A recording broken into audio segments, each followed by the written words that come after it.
آپ دیکھتے ہیں کئی دفعہ یہ جو لوگ میچ دیکھتے ہوتے ہیں اکثر و بیشتر، تو آپ دیکھتے ہیں اگر فٹ بال کا میچ ہو، کرکٹ کا میچ ہو، کتنے ایسے لوگ ہیں جو اللہ کو مانتے نہیں ہیں، کسی دین کے قائل نہیں ہیں، ملحد قسم کے لوگ ہیں، لیکن سینچری کرنے کے بعد، وکٹ لینے کے بعد یا گول کرنے کے بعد، اپنے ہدف کو پورا کرنے کے بعد ان کی نگاہیں آسمان کی طرف اٹھ جاتی ہیں۔ بھجان آسمان میں کیا ہے؟ آپ تو کسی چیز کے قائل ہی نہیں ہیں، یہ اس کا بے اختیار آسمان کی طرف اٹھ جانا، یہ اس بات کی دلیل ہے کہ اس کی فطرت میں اسلام موجود تھا۔ ہمارے معاشرے کا ایک اصول ہے، اس کے اندر بعض لوگ بڑا مثبت رویہ اپناتے ہیں، بعض لوگ بڑا منفی، کہ ہمارے معاشرے میں بچے کے لیے کیا فائدہ مند ہے، کیا نقصان دہ ہے، کون اس کا دشمن ہے، کون اس کا دوست ہے۔ معاشرے کے اندر بڑے اچھے انداز اور بڑے اچھے طریقے کے ساتھ والدین اس کو بتاتے ہیں، اور بچے کی تربیت ہوتی ہے اسی بات، یہ دوست ہے، یہ دشمن ہے، اور دشمن سے ہمیشہ بچ کے رہ جاتا ہے، اور ہمیشہ بچہ اس سے بچ کے رہتا ہے، اور اس کی کوشش ہوتی ہے کہ اس کے قریب بھی نہ پھٹکا جائے، اور ہر وہ ہدف جو اس کا ہو وہ پا نہ سکے، اور ہر وہ حربہ جو وہ استعمال کرتا ہے میں اس سے بچ کے رہوں تاکہ میرا کم سے کم نقصان ہو۔ عجیب سی بات ہے کہ ہم نے دنیاوی معاملات کے اندر اور دنیاوی نفع اور نقصان کے لیے اپنے بچوں کو مکمل طور پر آگاہ کیا ہے، لیکن اگر آپ قرآن کا مطالعہ کریں گے نا، آپ کو جا بجا پہ ایک ایسے دشمن کا تعارف کروایا گیا ہے جسے شاید ہمارے معاشرے میں دشمن سمجھے نہیں جاتا۔ شیطان، اللہ تعالیٰ فرماتے ہیں شیطان کیا کہتا ہے، فَبِمَا أَغْوَيْتَنِي لَأَقْعُدَنَّ لَهُمْ صِرَاطَكَ الْمُسْتَقِيمَ۔ بس جی ٹھیک ہے، آج کے بعد تو نے مجھے راندہ درگاہ کیا نا، یہاں سے دھتکار دیا، دھتکار دینے کے بعد اے اللہ آج کے بعد تیرے سیدھے رستے پر میں اس انسان کے لیے ہر وقت بیٹھا ہوا نظر آؤں گا، اور اسے تیرے سیدھے رستے سے گمراہ کرتا رہوں گا جب تک مجھے مہلت ملی، یعنی قیامت تک کے لیے، اور کروں گا کیا، تو دیکھے گا کہ تیرے تک پہنچتے پہنچتے تیرے شکر کرنے والے بندے بڑے کم ہوں گے۔ شکر نہیں کرنے، کیا مطلب؟ دیکھ لیں، اور وہ کافی حد تک کامیاب بھی ہے، کھائیں گے تیرا، چلیں گے تیری زمین پر، رہیں گے تیرے آسمان کے نیچے، کلمہ بھی تیرا پڑھیں گے، نعمتیں بھی تیرے کھائیں گے، زمین تیری، جسم تیرا، دل تیرا، سارے کا سارے نعمتیں وہ ساری تیری ہوں گے، جبین نیاز کہیں اور جا کے چکائیں گے۔ سامعین محترم، ہماری آج کی نشست بھی گزشتہ عنوان کا بقیہ حصہ ہے، اور یہ ہمارے اس تسلسل کی کڑی ہے جو اللہ کی توفیق کے ساتھ ہم نے شروع کیا ہے، اور تسلسل یہ ہے کہ اللہ کے نبی علیہ الصلوۃ والسلام پر اترنے والی یہ کتاب جو انسان کی ہدایت کا سامان ہے، اس کے اندر عام مسلمانوں کے لیے سادہ سے الفاظ میں اللہ نے کن چیزوں کا حکم دیا ہے، کن چیزوں سے منع کیا ہے، اور سورہ بقرہ کے اندر اللہ تعالیٰ نے یہ انتہائی مختصر جو آیت نازل کی، اس کا شان نزول ہم ذکر کر چکے کہ عبداللہ بن سلام رضی اللہ تعالی عنہ اور دیگر کچھ یہود کے بڑے بڑے علماء جب دائرہ اسلام میں داخل ہوئے تو انہوں نے کچھ یہودیت کے تشریعی احکام جو تھے ان پر عمل کرنا چاہا، اور اسلام کے اندر بھی ان کی تعظیم کا مطالبہ کیا، اور ان کے اعمال سے پتہ چلتا تھا کہ جیسے ابھی تک ان کے اندر ہچکچاہٹ اور یہودیت کا رنگ موجود ہے۔ تو اللہ تعالیٰ نے فرمایا ادخلوا فی السلم کافہ، دائرہ اسلام میں پورے کے پورے داخل ہو جاؤ۔ اسی ضمن میں ہم نے پھر 3 تشریحات اس کی، یہ اس کے اندر امر تھا، دائرہ اسلام میں آپ نے پورے کے پورے داخل ہونا۔ اس کے اندر ایک نہیں بھی ہے اور ایک خبر بھی ہے، اس نہیں کا تعلق اس خبر کے ساتھ ہے۔ خبر کیا ہے کہ شیطان تمہارا دشمن، انہ لکم عدو مبین، کھلا کھلا دشمن ہے بھائی۔ اچھا یہ تو خبر ہو گئی، اس کے بارے میں خبر کیا ہے، ولا تتبعوا خطوات الشیطان، شیطان کے خطوات کی پیروی نہیں کر۔ ہر مسلمان بنیادی طور پر یہ بات جانتا ہے کہ مسلمان ہونے کی حیثیت سے اگر اس کے اندر عقل سلیم موجود ہے، اور اس کی عقل اور اس کا دین اور اس وقت اس کا یقین فطرت پر موجود ہے، یہ الگ بات ہے کہ کچھ لوگ اپنی فطرت کو بدل لیتے ہیں، کیونکہ اللہ کے نبی علیہ الصلوۃ والسلام نے ارشاد فرمایا کل مولود یولد علی فطرہ وابواہ یحودانہ او ینصرانہ او یمجسانہ، ہر پیدا ہونے والا بچہ فطرت اسلام پر پیدا ہوتا ہے، طبی طور پر فطرتی طور پر اس بچے کے اندر اللہ کی محبت، اللہ کی الوہیت، توحید اور اللہ سے محبت، اللہ کے احکامات کی پاسداری، اس کی عبادت، اس کے سامنے جھکنا، اس کی طرف لوٹنا، اس کی طرف رجوع کرنا، یہ طبی طور پر کسی انسان کے اندر رکھ دیا گیا ہے، وہ پیدا ہی اس پہ ہوتا ہے، اس کی نیچر، اس کی طبیعت اسی طرح ہے۔ آپ دیکھتے ہیں کئی دفعہ یہ جو لوگ میچ دیکھتے ہوتے ہیں اکثر و بیشتر، تو آپ دیکھتے ہیں اگر فٹ بال کا میچ ہو، کرکٹ کا میچ ہو، کتنے ایسے لوگ ہیں جو اللہ کو مانتے نہیں ہیں، کسی دین کے قائل نہیں ہیں، ملحد قسم کے لوگ ہیں، لیکن سینچری کرنے کے بعد، وکٹ لینے کے بعد یا گول کرنے کے بعد، اپنے ہدف کو پورا کرنے کے بعد ان کی نگاہیں آسمان کی طرف اٹھ جاتی ہیں۔ بھجان آسمان میں کیا ہے؟ آپ تو کسی چیز کے قائل ہی نہیں ہیں۔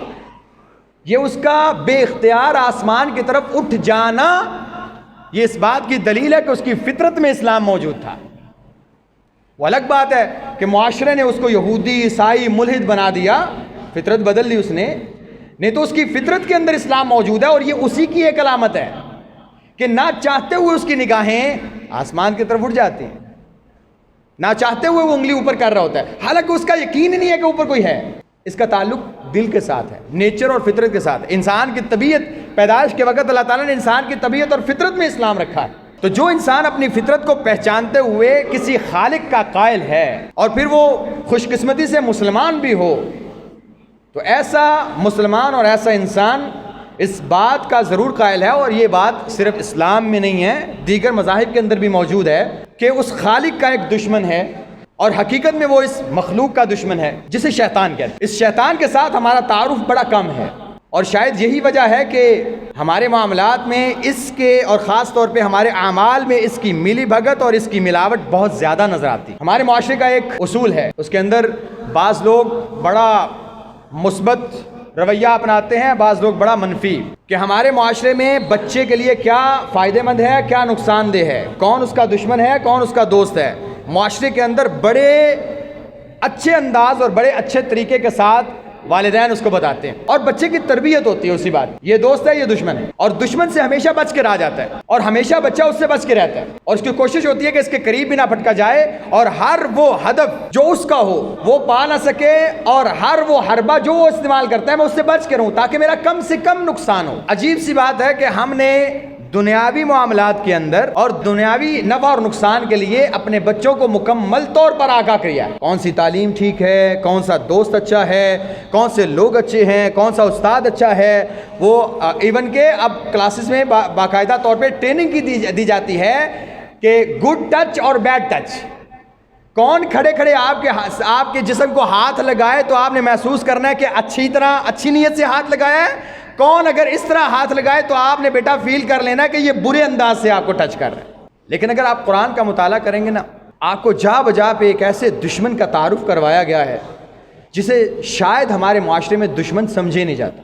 اللہ تعالیٰ نے جو فرمایا تھا نا ادخلوا فی السلم کافہ، وہاں پہ ایک بات تو یہ تھی کہ آپ اعمال اپنی مرضی کے نہ کریں، جو دین کے اندر سارے احکامات اور سارے معاملات ہیں ان پر عمل کریں، اور ساتھ میں یہ بات بھی شامل تھی کہ آپ ان گناہوں سے بھی بچیں جو آپ کی فطرت کے مطابق ہیں، اور ان گناہوں سے بچیں جو فطرت کے مطابق نہیں بھی ہیں۔ ہم بعض دفعہ ایسے معاملات کرتے ہیں جو ہماری فطرت سے میل کھانے والے گناہ ہوتے ہیں، ہم انہیں ترک نہیں کرتے، اور وہ گناہ جو ہماری فطرت سے میل نہیں کھاتے ہوتے ہم انہیں چھوڑ کے ان سے توبہ کر لیتے، اور اس کا تعلق شیطان نہیں ہوتا۔ اگر ہمیں پتا ہو کہ یہ دشمن کے کام ہیں، ہم یہ کیوں کریں، دونوں ہی نہ کریں۔ اور شاید کہیں جا کے ہمارے ذہن میں یہ بھی بات شامل نہیں ہوتی کہ یہ اللہ کی طرف سے منع کرتے ہیں۔ بھائی اللہ کی طرف سے منع کرنے کی وجہ سے آپ باز آتے تو پھر تو آپ دونوں سے باز آتے، تو پتہ یہ چلتا ہے کہ اصل مسئلہ اس کے اندر فطرت کا تھا، یعنی آپ کی طبیعت کے ساتھ میل نہیں کھایا، اور اس کا آپ کی طبیعت کے ساتھ میل کھا گیا، لہٰذا دونوں میں آپ کی اپنی مرضی شامل تھی، چاہے گناہ کو کرنے کی یا چاہے گناہ کو چھوڑنے کے حساب سے۔ لہٰذا اس کا تعلق بھی ادخلوا فی السلم کافہ کے ساتھ نہیں ہوگا۔ آپ ہر اس گناہ کو چھوڑیں گے جس سے اللہ نے منع کیا، اور ہر اس گناہ کو اس لیے بھی چھوڑیں گے کیونکہ یہ آپ کے دشمن کی دعوت ہے، تو دشمن سے بچتے ہوئے۔ بہرحال اس قصے کو اللہ تعالیٰ نے سورہ اعراف میں بڑی اختصار کے ساتھ اور بڑے جامع انداز میں بیان کیا۔ اللہ فرماتے ہیں وَلَقَدْ خَلَقْنَاكُمْ ثُمَّ صَوَّرْنَاكُمْ ثُمَّ قُلْنَا لِلْمَلَائِكَةِ اسْجُدُوا لِآدَمَ فَسَجَدُوا إِلَّا إِبْلِيسَ۔ ہم نے آپ کو پیدا کیا، اچھی صورت میں بنایا، پھر ہم نے سارے فرشتوں کو کہا کہ اس کو سجدہ کرو، یعنی آدم علیہ السلام کو۔ سارے فرشتوں نے سجدہ کیا الا ابلیس، معروف واقعہ ہے، سارے بچے جانتے ہیں، ہم بھی جانتے ہیں، ابلیس نے سجدہ نہیں کیا۔ اچھا جی کیا ہوا؟ اللہ فرماتے ہیں لم یکن من الساجدین، اس نے سجدہ نہیں کیا۔ اللہ فرماتے ہیں قال ما منعک الا تسجد اذ امرتک، میں نے حکم دیا ہو، میں نے کہا ہو، رب نے، تیرے خالق نے سجدہ کر، تو سجدہ نہ کرے. وجہ بھائی کیوں نہیں کیا؟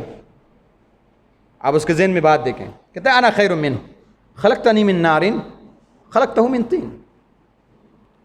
میں اس سے بہتر ہوں بھائی, آگ سے پیدا کیا ہو, عرصہ ہو گیا عبادتیں کرتے ہوئے, کل پیدا کر کے اس کو ہاتھ سے اور وہ بھی مٹی سے, میں اس کو سجدہ کروں؟ میں اس سے بہتر ہوں.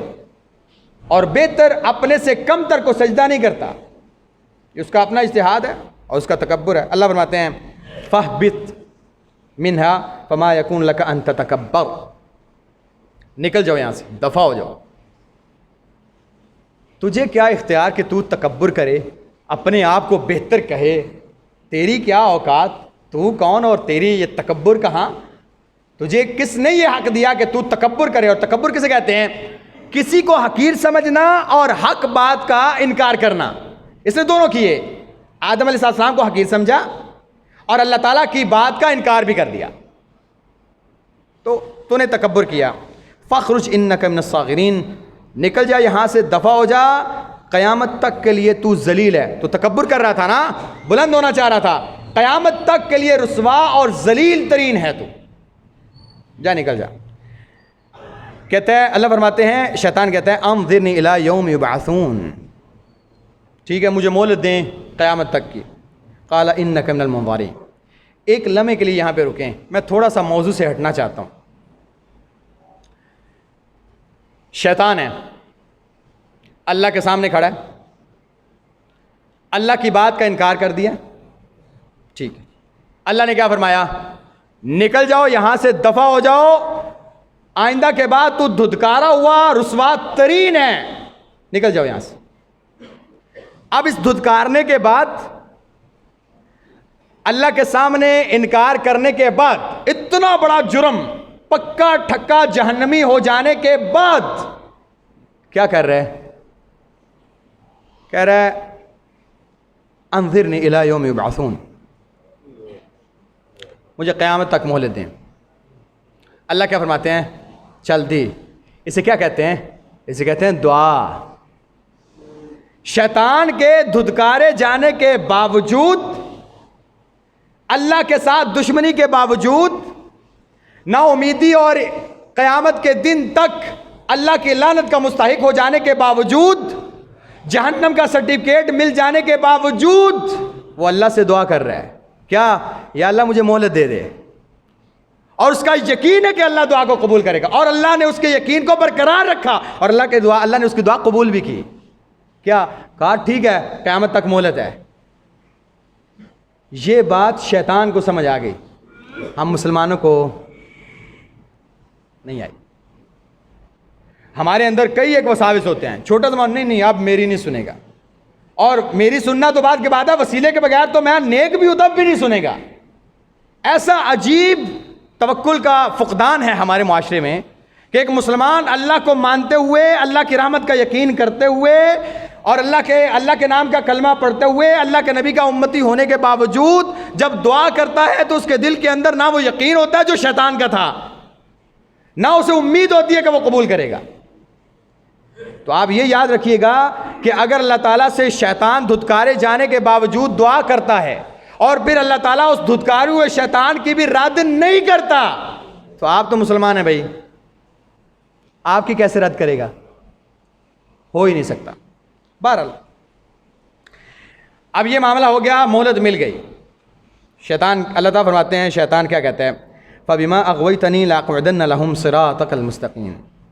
بس جی ٹھیک ہے, آج کے بعد تو نے مجھے راندہ درگاہ کیا نا, یہاں سے دھتکار دیا, دھتکار دینے کے بعد اے اللہ آج کے بعد تیرے سیدھے رستے پر میں اس انسان کے لیے ہر وقت بیٹھا ہوا نظر آؤں گا, اور اسے تیرے سیدھے رستے سے گمراہ کرتا رہوں گا جب تک مجھے مہلت ملی, یعنی قیامت تک کے لیے. اور کروں گا کیا؟ ثم لآتینہم من بین ایدیہم ومن خلفہم وعن ایمانہم وعن شمائلہم. سامنے سے آؤں گا, بچ گیا تو پیچھے سے آؤں گا, بچ گیا تو دائیں سے بائیں سے, ہر لحاظ سے اسے گمراہ کر کے تیرے رستے سے ہٹاؤں گا.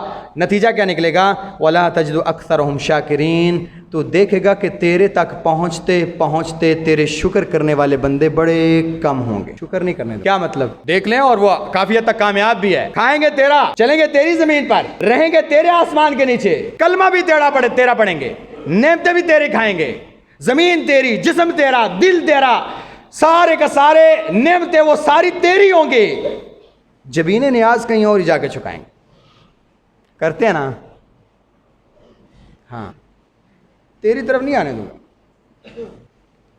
جبین نیاز کہیں اور جا کے چکائیں گے. شکر کسی اور کی کریں گے. اچھا، شکر کا مطلب ایک اور ہے کفر کرنا، یعنی کہ اللہ تعالیٰ کی ان نعمتوں کا حق ادا نہ کرنا. کھاتے ہیں، ڈکارتے ہیں، سو جاتے ہیں، فجر کے لیے آنکھ نہیں کھلتی. نہ شکر ہے انسان. سارا دن روزی کے ٹھیے پہ بیٹھے گا، مانگے گا تجھ سے. تیرا حق ادا کرنے کے لیے مسجد تک آنا اس کے پاؤں بوجھل ہو جائیں گے. نہیں کرنے دوں. کروڑوں روپیہ بینک پہ پڑا ہے، زکوٰۃ کا وقت آئے گا نکلوا لے گا، بہانے ڈھونڈے گا، تیرے راستے میں خرچ نہیں کرنے دوں گا. شکر نہیں کرے گا. سونے کی چمچ سے کھانا کھائے گا، جب کوئی پوچھے گا تو تیرا شکر نہیں کرے گا، ہمیشہ شکوہ اور گلہ کر کے سوئے گا. صحت دی ہوئی تھی، 60 سال زندگی میں صحت ملی، 5 دن بیماری کے آ گئے نا تو دیکھے گا ہر طرف تیرا شکوہ گلہ اور گلیہ زاری کرتا رہے گا. شکر نہیں کرے گا تیرا. ہر نعمت کے بعد آپ دیکھیں گے کہ یہ کفران نعمت اور ایک انسان کا یہ اس نے وعدہ کیا تھا، اللہ ایسے ہی ہوگا. یہ ہے وہ دشمن. اب اس کے بارے میں اللہ تعالیٰ نے دیگر آیات میں بھی چند ایک چیزوں کی طرف اللہ تعالیٰ نے انسان کی رہنمائی کی. اللہ فرماتے ہیں یا بنی آدم لا یفتننکم الشیطان کما اخرج ابویکم من الجنہ. بھئی ایک شیطان ہے، تمہارا دشمن ہے. سب سے پہلا وار تمہارے آباء و اجداد پر کیا تھا، آدم اور حوا پر. کیا؟ ان کو جنت سے نکلوا دیا تھا. یاد رکھو اتنا بڑا دشمن ہے. فَأَزَلَّهُمَا الشَّيْطَانُ فَأَخْرَجَهُمَا مِمَّا كَانَ فِيهِ. جنت میں دے بہکا دیا، پھسلا دیا، نکلوا دیا. تو لہٰذا کیا کرو؟ وہ شیطان ہے، دشمن ہے، تو کیا کرنا ہے؟ ان الشیطان لکم عدو فاتخذوه عدوا. بھئی دیکھو شیطان تمہارا دشمن ہے. دشمن کو دشمن ہی سمجھنا. جس دن دشمن کو پہچاننے میں تم نے کر دی نا غلطی، یاد رکھو تباہ کر دے گا، برباد کر دے گا. بالکل اگر مثال دیکھنی ہے تو آدم اور حوا کے دیکھ لو. نعمتوں والی زندگی سے نکلوا کے لباس تک چھین کے دنیا میں دھکے کھانے کے لیے بھیج دیا. یہ ساری کی ساری کارستانی اسی شیطان کی تھی جو تمہارے آباء و اجداد کو نہیں بخشا. آج تک تمہارا بھی دشمن ہے، بچ کے رہنا بھائی. آپ قرآن کا مطالعہ کریں گے نا تو قرآن کے اندر 2 گروہ ملیں گے آپ کو، صرف 2 گروہ. اولئک حزب اللہ، اولئک حزب الشیطان. اور دونوں کے بارے میں اللہ تعالیٰ نے کلیئر کٹ واضح طور پر فرما دیا، الا ان حزب الشیطان هم الخاسرون. جو شیطان کا گروہ ہوگا نا اس کے ساتھی ہوں گے، یہ خسارہ پانے والے ہیں. اور جو اللہ کے گروہ والے ہیں، اللہ کی بات ماننے والے، اولئک هم المفلحون، یہ فلاح پانے والے ہیں. کرائٹیریا اپنا اپنا ہوتا ہے. میں پہلے کہتا ہوتا ہوں دنیا کا معیار کامیابی کا اور ہے، لیکن شریعت کا کامیابی کا معیار اور ہے بھائی. اللہ فرماتے ہیں میرا گروہ جو ہوگا اس کے اندر نیک لوگ ہوں گے، اس پر اس کا وار نہیں چلے گا، اپنے نفس کے ساتھ جہاد کرتے ہوئے، میرے دین پر عمل کرتے ہوئے کامیاب ہو جائیں گے. ایک ایسا گروہ ہوگا جو شیطان کا پجاری ہوگا، شیطان اسے بہکا لے گا. یہ گروہ جو قیامت کے دن اٹھے گا یہ جہنم میں جائے گا، سب سے بڑا خسارہ پانے والا یہ گروہ. اچھا، اللہ نے یہاں پہ جو فرمایا، یہ ساری تمہیدی کلمات کے بعد ایک انسان کو جب پتہ چل جاتا ہے کہ ایک میرا دشمن ہے، شیطان ہے، اسی شیطان اور اسی دشمن کے بارے میں اللہ فرماتے ہیں وَلَا تَتَّبِعُوا خُطُوَاتِ الشَّيْطَانِ إِنَّهُ لَكُمْ عَدُوٌّ مُّبِينٌ. دیکھو بھئی شیطان کے خطوات کی پیروی نہ کرنا. اچھا یہاں پہ ایک چھوٹی سی بات، یہاں پہ قرآن کی خوبصورتی دیکھیں. قرآن نے کہا لا تتبعوا خطوات الشیطان. خطوات ان کسے کہتے ہیں؟ ایک قدم کو. جو انسان ایک قدم لیتا ہے اسے کہتے ہیں خطوہ. 2 لیتا ہے خطوتان، 3 4 5 6 خطوات. اور یہ قدم کتنا ہوتا ہے؟ چھوٹا سا. پھر آگے، پھر آگے. کیا مطلب؟ لا تتبعوا خطوات الشیطان. ہلکا ہلکا تھوڑا تھوڑا کر کے چلائے گا، لے کے جاتا جاتا صراط مستقیم سے بہت دور لے کے چلا جائے گا. لا تتبعوا خطوات الشیطان. یہ جو ہلکا ہلکا آپ کو بہکا کے پھسلا کے اور ایک ایک قدم تھوڑا تھوڑا میٹھا میٹھا زہر دے کے آپ کے جسم کے اندر یہ زہر سرایت کرنے کے بعد آپ کے سارے جسم اور دل اور ایمان کو فاسد کر دے گا.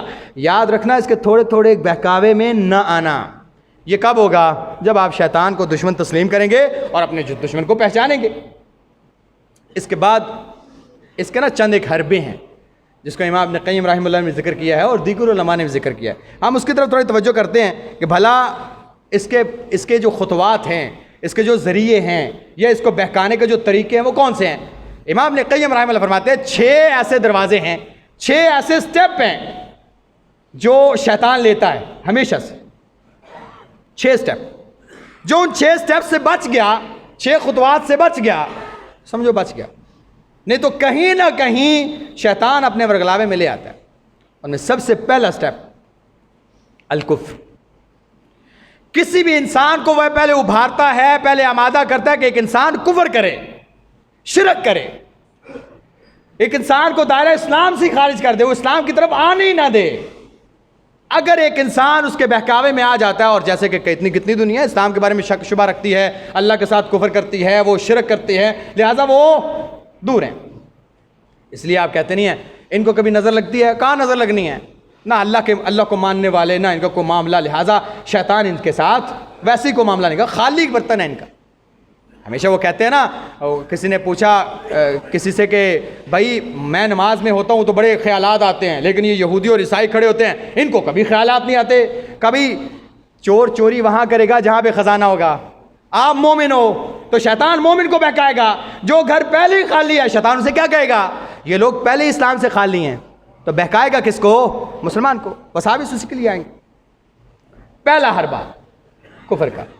اچھا، اللہ نے ہمیں سے سلامت رکھا، ہم دائرہ اسلام میں داخل ہو گئے، لیکن اس کے اندر ایک چیز بہرحال ہے، اس کا تعلق علم کے ساتھ ہے، وہ انشاءاللہ ہم آخر میں ذکر کریں گے کہ بعض دفعہ ایک انسان اسلام پر ہوتے ہوئے دائرہ اسلام سے خارج ہو جاتا ہے، اسے پتہ ہی نہیں ہوتا، اور اسے پتہ ہی نہیں ہوتا کہ شیطان اس کے ساتھ کیا کھیل گیا ہے۔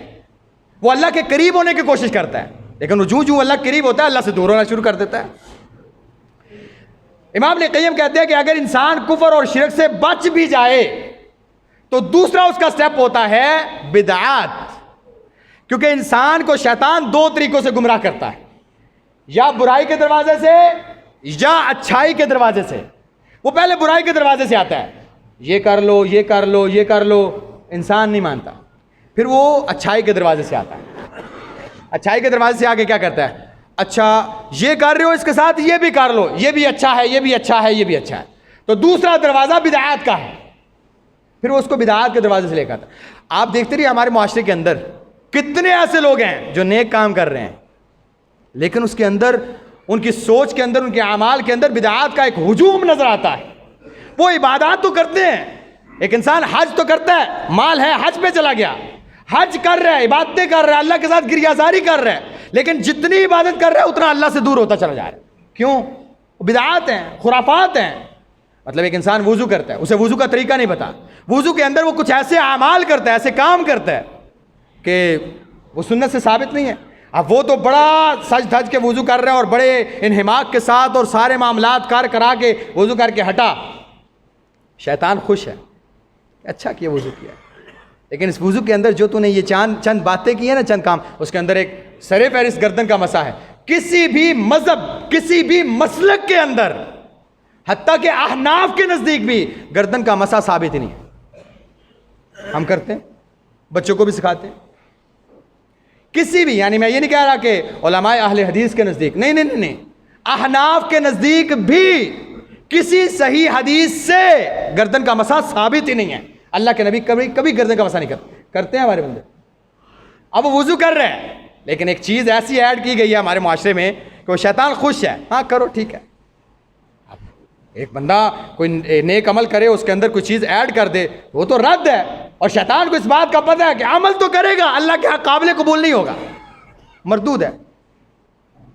بدعات کا ایک ہجوم نظر آتا ہے۔ آپ نماز کے اندر دیکھ لیں، وضو کر کے نماز سے لے کے آپ باقی کاروبار کے معاملات کو دیکھ لیں اور عبادات کو خاص طور پہ دیکھ لیں، تو یہ دوسرا حربہ ہے۔ امام ابن قیم کہتے ہیں دوسرا حربہ یہ ہوتا ہے کہ وہ نیکی کے دروازے سے آتا تو ہے، لیکن اس کے اندر ایسا غلو کروا دیتا ہے یا ایسی کمی کروا دیتا ہے جس کا تعلق بدعات کے ساتھ ہوتا ہے۔ وہ کرتا تو عبادت ہے لیکن اللہ سے دور ہوتا چلا جاتا ہے۔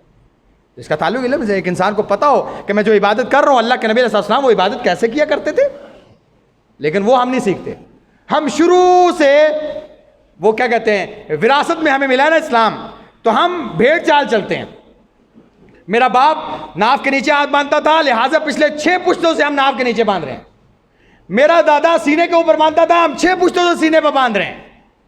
نہ باپ کو پتا ہے دلیل کا, نہ بیٹے کو دلیل کا پتا ہے. اسے کہتا ہے جہل. اے بھی بس عمل کر رہے ہیں, لوگوں کو دیکھ کے عمل کر رہے ہیں. یہ دوسرا دروازہ ہے. اور یاد رکھیں یہ بدعات والا دروازہ شیطان کو گناہوں سے زیادہ پسند ہے. بھلا کیوں؟ اس لیے کوئی انسان غلط کام کرے نا, اسے کوئی منع کرے تو اسے بات سمجھ آنا شروع ہو جاتی ہے, بعض وہ توبہ کر لیتا ہے. لیکن انسان غلط کام کر رہا ہو اور پھر اسے اچھا اور نیک سمجھ رہا ہو, اس کا واپس پلٹنا مشکل ہوتا ہے. اور شیطان کو اس بات کا پتہ ہے کہ آپ دیکھ لیں یہ پیچھے کیا ہوا, ربیع الاول میں کیا ہوا, یا اس کے بعد محرم کے معاملات کو دیکھ لیں, آپ سفر کے معاملات کو دیکھ لیں, لوگ کیا کیا نہیں کرتے. تو یہ سارے کے سارے شیطان کے دروازے ہیں. تیسرا دروازہ جو ہے وہ ہے کبائر کا. ایک انسان کو شیطان بہکاتا ہے اور پھر اس کو کبائر کے دروازے سے لے کے آتا ہے, گمراہ کرتا ہے اور وہ کبیرہ گناہوں میں جاتا ہے. اور جب وہ کبیرہ گناہوں کے اندر جاتا ہے تو آٹومیٹکلی وہ اللہ سے دور ہونا شروع ہوتا ہے, اور وہ کبیرہ کو کبیرہ نہیں سمجھتا. اور جب وہ اس ایک انسان کے اندر کبیرہ گناہوں کرنے کی عادت پڑ جائے, لہٰذا وہ صغائر تو ویسے ہی کچھ نہیں سمجھتا. تو یہ تیسرا دروازہ ہے.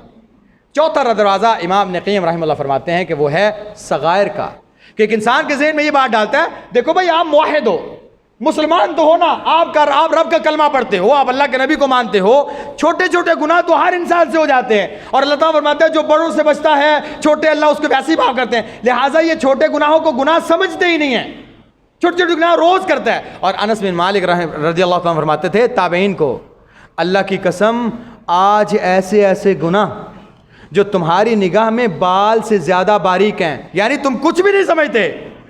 انس کہتے ہیں اللہ کے نبی علیہ السلام کے دور میں ہم صحابہ ان گناہوں کو ہلاک کر دینے والے گناہ شمار کرتے تھے کہ یہ کر دیا تو جہنمی ہو جائیں گے, اور تم لوگ ایسے کرتے ہو جیسے تمہارے نزدیک بال سے بھی زیادہ باریک ہے, یعنی ناک میں مکھی بیٹھی اور اڑا دی. ہم اللہ کے نبی علیہ السلام کے دور میں یہ معاملہ ایسا سمجھتے تھے جیسے ہلاک کر دینے والا ہے. ہمارے معاشرے میں کتنے ایسے چھوٹے چھوٹے گناہ ہیں, کتنے ایسے معاملات ہیں. اور میں نے خود یہ بات میں نے ان سے شیخ عبدالرزاق بدر سے سنی نہیں تھی, لیکن اگلے دن جب ہم مسجد نبوی میں پہنچے تو مجھے پتا چلا کہ کل یہ معاملہ ہوا. عبدالرزاق البدر صاحب حافظہ اللہ درس دے رہے ہیں بخاری کا, تو وہاں پہ حاضری لگتی جو بچے بیٹھے ہوتے تھے. تو ایک بچے کا نام آیا سائم. سائم روزہ دار کو کہتے ہیں. تو جب وہ سائم ایک دفعہ بولا, 2 دفعہ بولا, تو وہ حاضری نہیں بولی اس نے. تو عبدالرزاق البدر صاحب کہتے ہیں صائم نائم, یعنی جو صائم ہے, نائم کہتے ہیں سوئے ہوئے کو, وہ شاید سویا ہوا ہے, اب وہ موجود نہیں تھا. تو بچوں نے تھوڑا سا کہکا لگایا, تھوڑی دیر خاموش رہے, پھر استغفار کرنے لگے, استغفر اللہ استغفر اللہ استغفر اللہ, پھر رونے لگے. تو یا اللہ مجھے معاف کر. اگلے دن وہ بچہ کلاس میں آیا, اس کے لیے کتابوں کا ہدیہ دیا. اسے کہتے ہیں یہ آپ کے لیے لایا ہوں, آپ کی عدم موجودگی میں نے یہ کلمہ کہا تھا جس پر بچے ہنسے تھے, اور میں آپ سے معذرت خواہ ہوں. ہمارے معاشرے میں اس نوعیت کے معاملات تو عام ہیں, اور صحابہ ان چھوٹے چھوٹے معاملات کو جو ہمارے, آپ کہیں گے یہ کون سی بات ہوئی ہے صاحب, صائم نائم, صائم سویا ہوا ہے, استاد کے لیے بات کیا ہو سکتی ہے؟ انس کہتے ہیں تمہارے لیے وہ بات نہیں. اللہ کے نبی کے صحابہ ان باتوں کو ہلاک کر دینے والا گناہ سمجھتے تھے, اور شیطان یہی وسوسہ ڈالتا ہے. ہمارے معاشرے کے اندر, ہمارے گھر کے اندر چھوٹے چھوٹے معاملات تو عام ہیں. ہمارے معاملات, ہمارے گھروں میں میوزک کی صورتحال دیکھ لیں, ہمارے بچوں کے پاس موبائل, اس کے اندر کارٹونوں کی صورتحال دیکھ لیں. یہ ہمارے نزدیک ایک عام سی معاملات. صحابہ ان کا خیال کرتے تھے, لیکن یہ شیطان کا وسوسہ ہے, کیونکہ وہ سٹیپ بائی سٹیپ چلتا ہے, سٹیپ بائی سٹیپ. آپ نے دیکھا نہیں قوم نوح کے اندر شرک کیسے آیا, وہ بات چلی, صدیوں سے بات چلی, ایک نسل ختم ہوئی تب اس کا ایک قدم مکمل ہوا. ایک قدم جب بڑے بڑے لوگ عبادت کرتے تھے, وہ فوت ہوئے, اگلی پوری نسل کے ذہن میں صرف یہ بات ڈالتا رہا, یہ بڑے عظیم لوگ تھے, ان کی کہانیاں کس سے. وہ نسل ختم ہوئی, اس سے اگلی نسل کے اندر بات ڈالی, ہاں ان کی تصویریں ہونی چاہیے. اس سے اگلی نسل کے اندر بات ڈالی, ہاں ان کی تماثیل ہونی چاہیے, شکلیں ہونی چاہیے. 3 4 5 نسلوں کے بعد جا کے بتوں کی عبادت شروع ہوتی ہے. محنت کرتا ہے, خطوات. ایک بندہ جب اس کا قائل ہونا شروع ہوتا ہے تو آہستہ آہستہ اس کا پیچھا نہیں چھوڑتا. تو یہ ایک دروازہ ہے. اس کے بعد اگلا دروازہ جو ہے وہ ہے مفضول کا. مفضول یعنی یہ کام مباح ہے, جائز ہے شریعت کے اندر. تو امام ابن قیم کہتے ہیں یہ انسان کو گمراہ کرتا ہے کہ جو بھی چیز جائز ہے کرتے رہو, خیر ہے. حالانکہ اللہ کے نبی صلی اللہ علیہ وسلم کے صحابہ اس کو چھوڑ کے دوسری اپناتے تھے. مطلب افضل ہے کہ آپ وضو کے وقت 3 دفعہ کلی کریں, یہ افضل ہے, لیکن 1 دفعہ بھی جائز ہے. یہ انسان افضل نہیں کرتا, 1 دفعہ کرتا ہے. ہاں تو جائز ہے, کوئی بات نہیں, لیکن ہر وقت کی عادت بن جانا یہ آپ کو کچھ عرصے کے بعد وضو اچھا نہ کرنے پر تیار ہو جائیں گا. مطلب آپ نے وضو کیا, چونکہ آپ عادی ہیں 1 دفعہ کرنے کے, ہو سکتا ہے کہ جاتے جاتے آپ کا وضو مکمل نہیں ہوا, اب اس وقت کی نماز تو گئی, آپ کو تو خیال ہی نہیں ہے, اس نے محنت کی ہے. تو ایسی چیزوں کے پیچھے پڑ جانا جو ایک انسان سمجھتا ہے خیر ہے, جائز ہے, خود کوئی فتویٰ دیا نہیں اس میں کوئی حرج نہیں, کر لے تو نہیں کوئی حرج نہیں, ہاں ٹھیک ہے, ایسی چیزوں کے پیچھے پڑ جاتا ہے. وہ آہستہ آہستہ فرائض اور واجبات کو چھوڑتا چھوڑتا اللہ سے دور ہو جاتا ہے, سٹیپ بائی سٹیپ چلتا ہے. اور پھر آخری حربہ اس کا ہوتا ہے کہ جب سارے دروازے اس کے بند ہو جاتے ہیں پھر وہ اپنے شیاطین اور جنات کو اس پر مسلط کرتا ہے. وہ بار بار اس کو تنگ کرتا ہے, کبھی وسوسے کر کے, کبھی جادو کر کے, کبھی تنگ کر کے, کبھی تو اس طرح کے معاملات کر کے. تو یہ شیطان کے حربے ہیں, یہ شیطان کے وساوس ہیں جس سے وہ انسان پر داخل ہوتا ہے.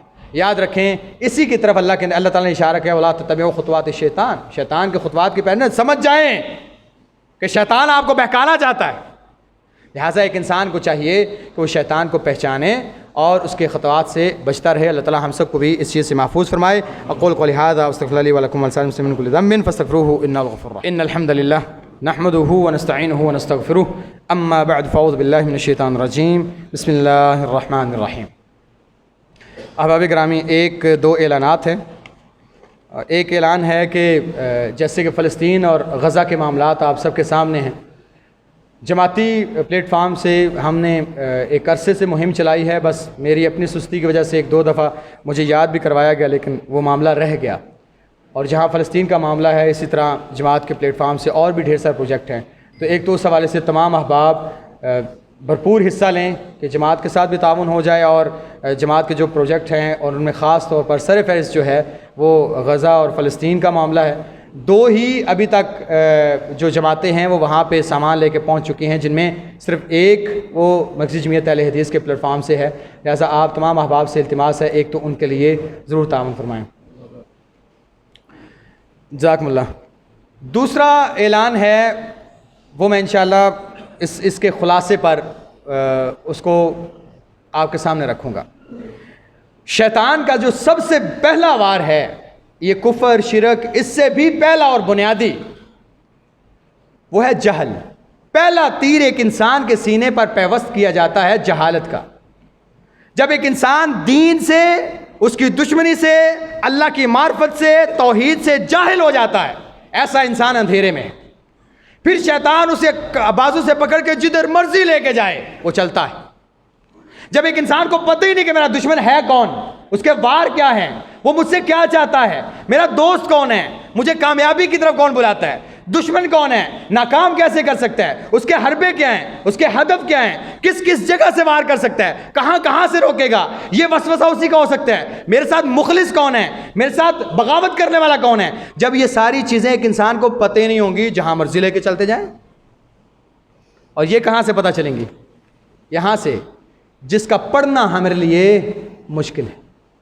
جب ہمارے بچوں کو یہ نہیں پتا ہوگا شیطان کون ہے, اللہ کون ہے, حزب اللہ کون سا ہے, حزب الشیطان کون سا ہے, اور نہ ہم سکھانا چاہتے ہیں. میں اکثر و بیشتر بات کرتا ہوں, مصیبت یہ نہیں ہے کہ ہمیں پتہ نہیں ہے, مصیبت یہ ہے کہ ہمارے والدین سکھانا بھی نہیں چاہتے. آپ پیٹتے رہیں, کہتے رہیں, ان کے پاس وقت نہیں ہے.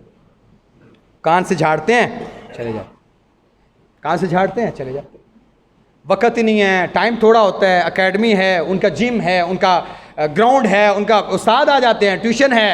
ہاں, جس بچے کو یہی نہیں آج تک پتا چلا کہ اس کا دشمن کون ہے, قیامت کے دن اگر وہ ہلاک ہو جائے گا سب سے پہلا گریبان آپ کا پکڑے گا. مجھے آپ نے تعارف نہیں کروایا کہ کون ہے میرا دشمن.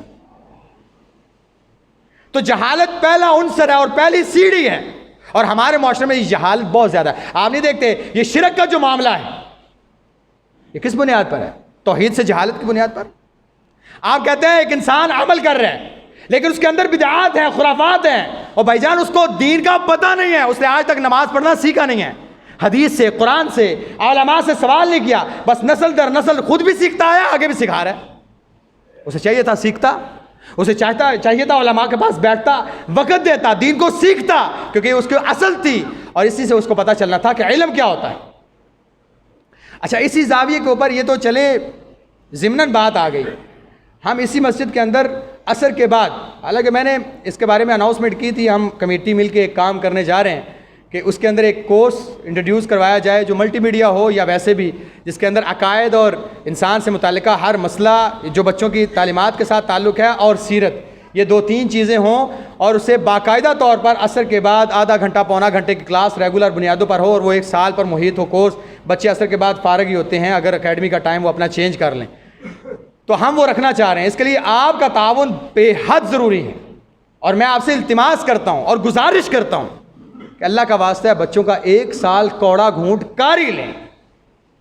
آپ کے بچے اگر گریڈ 7, 6, 8, 9, 10, 11 فرسٹ ایئر یا کسی بھی لیول پہ ہیں, گریڈ 8 کے بعد وہ جانتے ہیں, سمجھتے ہیں, لکھنا جانتے ہیں, چیزوں کو یاد کرنا جانتے ہیں, ان کا ٹائم بنائیں. انہیں آدھا گھنٹہ پونا گھنٹہ تو دین کے لیے مخصوص کریں. ہم تو یہاں پہ کرنے کے لیے تیار ہی ہیں, لیکن بات وہی ہوتی ہے. اللہ ان کو برکت دے. ہمارے پاس ایک قرآن کلاس چل رہی تھی, انشاءاللہ ہم آگے اس کا تعارف بھی کروائیں گے. ہمارے پاس ایک وقت تھا جب ہم نے یہاں پہ اعلان کیا تھا, کچھ پرانے لوگ جانتے ہوں گے, ہم یہاں پہ ترجمہ کلاس شروع کرنے جا رہے ہیں. اللہ کی توفیق سے ہم نے اس کو شروع بھی کیا. اس بات کو 3 سال گزر گئے. 30 سے اوپر بچے تھے یا بندے تھے جنہوں نے اس کے اندر کہا جی ہم بھی لینا چاہتے ہیں, اور 30 دن ان کو دور ہو گئے تھے. اب ہمارے پاس تقریباً 7 سے 8 یا 10 بچے ہیں جن کا انشاءاللہ الرحمن 3 سال کے بعد اب انہی 2 ہفتوں کے اندر قرآن مکمل ہو جائے گا. اور میں سمجھتا ہوں یہ ان کے لیے, یا سب سے پہلے میرے اور میرے والدین کے لیے, یہ ایک سند کی حیثیت رکھتا ہے انشاءاللہ. اور ان کے لیے اور ان کے والدین کے لیے جنہوں نے اتنا وقت نکالا, یعنی اتنا رش ہوتا ہے دکانوں پہ, وہ آ کے بیٹھے ہوتے کلاس کے لیے آدھا گھنٹہ 25 منٹ آدھا گھنٹہ, لیکن اب تو الحمدللہ وہ خود ترجمہ کرتے ہیں, سب کچھ جانتے ہیں چیزیں. یہ اللہ کی توفیق کے ساتھ خاص ہو. وقت دینا, پھر استقامت کے ساتھ وقت دینا. اپنے بچوں کو خاص کریں کہ جی ہم آپ کے لیے, آپ کو وقف کر رہے ہیں دین کے لیے 1 سال کے لیے, اس کے اندر تاکہ آپ کو پتہ چلے آپ کا دشمن کون ہے, آپ نے زندگی کیسے گزارنی, آپ کا عقیدہ کیسے ہوگا, اللہ کے نبی کون تھے, سیرت کے حوالے سے. یہ ساری چیزیں انشاءاللہ وہ 1 سال کے کورس پر محیط ہیں. ہم انشاءاللہ یہ 10 دن کے اندر ایک تو رجسٹریشن جنہوں نے کروانی ہے وہ رابطہ کر سکتے ہیں, لیکن جو اس پر دل پر پتھر رکھ کے استقامت اختیار کر سکتے ہیں, رجسٹریشن کرا کے نہیں, رجسٹریشن آج چلیں جی ہمارا بچہ بھی آئے گا, نہیں, بچے کو پہلے بتائیں کہ وہ کیا کرنے جا رہا ہے اور آپ اس کے لیے خاص ہیں. انشاءاللہ ہم بھی کوشش کریں گے اور آپ کو اس کا ثمر بھی ملے گا اور آپ اس کو دیکھیں گے بھی. اللہ تعالیٰ ہم سب کے گناہوں کو معاف فرما, ہم سب کے نیک اعمال قبول فرما. اقول قولی ھذا واستغفر اللہ لی ولکم ولسائر المسلمین من کل ذنب فاستغفروہ انہ هو الغفور الرحیم.